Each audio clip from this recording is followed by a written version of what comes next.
Lecture 17, we call this Modernization. In the late 50s and early 60s, certain intellectuals in the United States came up with what we call today a modernization theory. I'm going to characterize it for you. It argues this: colonized and or agricultural states will copy Western industrial powers with the resultant cultural changes. Governments will take responsibility for education. Governments will be tolerant of various religious beliefs.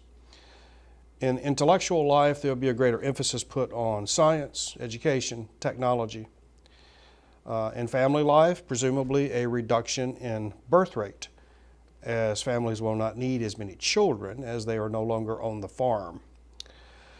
Now, criticisms of this modernization theory. First, people have argued that no single factor can account or explain such vast changes. Societies don't move at the same rate. Modernization theory generally leaves religion out, and of course, you do that at your own peril as an historian, because religion can be quite powerful, as we see today. Another criticism: modernization theory doesn't predict behavior. It doesn't predict things like crime rates, for instance. Modernization theory doesn't take account of nations who take a different course from the traditional Western course. An example: the Soviet Union did not become Western in its politics.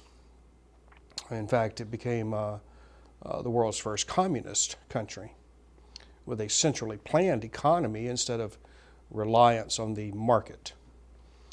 Modernization theory is distinctly Eurocentric. Another criticism. So let's go into this a bit further, this criticism about Eurocentrism. There is an implied racial superiority when we talk about Eurocentrism. You have a sort of temperate Europe over arid Asia and tropical Africa. So not only do we have the sort of racial superiority, but we have a superiority of climate. Western freedom and rationality over Oriental despotism, another sort of stereotype. European technical superiority is emphasized, while forgetting that the West got many of its ideas and innovations, technological inventions, from China and other places in the East. Europeans tend to equate modernization with civilization. In other words, to be civilized, you have to have these technological advances or these cultural attributes. For instance, you can talk about the French civilizing mission in Northwest Africa during the age of imperialism. Here, the French seek to reconcile their aggressive imperialism with the Republican idea. When I say Republican idea, I'm talking about representative government. The French in Northwest Africa, in their civilizing mission, assume that their culture is superior. And indeed, it is their duty to pass this superior culture on to the Africans. The French civilizing mission in Northwest Africa, it can be turned both ways. Those opposed to the French civilizing mission in Africa, or in Southeast Asia for that matter, can be labeled as barbarian, as they are opposed to progress, civilization, modernity. These are presumably positive things, yet when they're cloaked in imperialism, they can be brutal things as well. Finally, it is worth repeating that Europe's rapid modernization is due primarily to four factors. First, Europe's exploitation of cheap, non-European labor. Second, Europe's possession of the New World's resources. In an earlier lecture, we talked about the fact that Europe's great leap forward occurred in large part because Europe had grasped those resources, those commodities available in the New World. Third, Europe's insatiable curiosity about the rest of the world. And fourth, the spread of Christianity across the globe provided both a noble motive and a clever cover for expansionism. Some common trends as we talk about modernization. We see an increasing concern about public health. Again, with modernization, you have urbanization, industrialization, people flocking to the cities, leaving the farms behind. When you suddenly gather millions of people into cities, you could have serious public health issues. So in public health, we tend to think of Western engineering, Western medicine, the desire to clean up the cities, make them safe for people to live in. You have the inoculations for disease, the attempt to prevent contagions, the creation of infrastructure in cities. You think about sewers, clean sources of water. Another factor of modernization, of course, is education. We have here an expansion of schooling to nearly everyone. The addition of science and technology to the curriculum. Colonial schooling improved with missionaries. Of course, this is again a part of the imperial project. And of course, religion is one of those justifications for imperialism. The idea being that we are bringing our superior religion to these native peoples.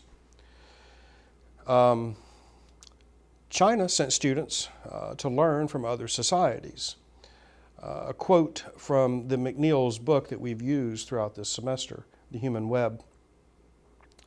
Quote, industrialization rewarded literacy and basic education as never before.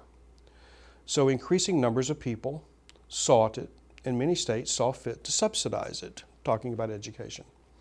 For the first time, millions of children spend several years in formal schooling, learning to read and write, to love the fatherland, and to accept discipline from people outside their families. Military technology, another sort of symptom of modernization. Those periphery nations that we've talked about tend to try to copy Western institutions. New training, new weapons available to Africans and Asians. Colonial protectorates established whereby the indigenous policy and military forces are trained by the Corps to look after the Corps' interest. We see a good example of this, for instance, in Cuba, the first half of the 20th century. Cuba was essentially a protectorate of the United States.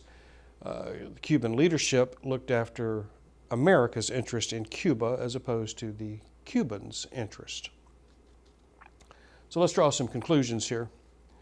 Those instruments of modernization, science, technology, the telegraph, printing press, railroads, steamships, the machine gun, the rifled steel cannon, all of these became instruments of the state and of the state's various departments, its navies, armies, police, tax collectors, and so on.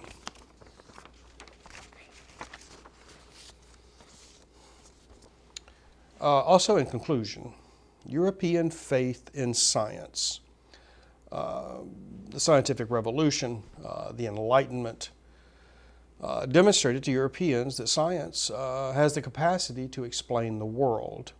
Well, if it can explain the world, perhaps it can explain our behavior, maybe even explain government and how power works.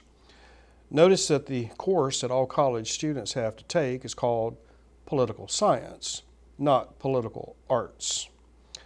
So the urge to reform society, to improve it, comes directly from this faith in Enlightenment ideas that man can recognize his problems and then devise solutions for those problems.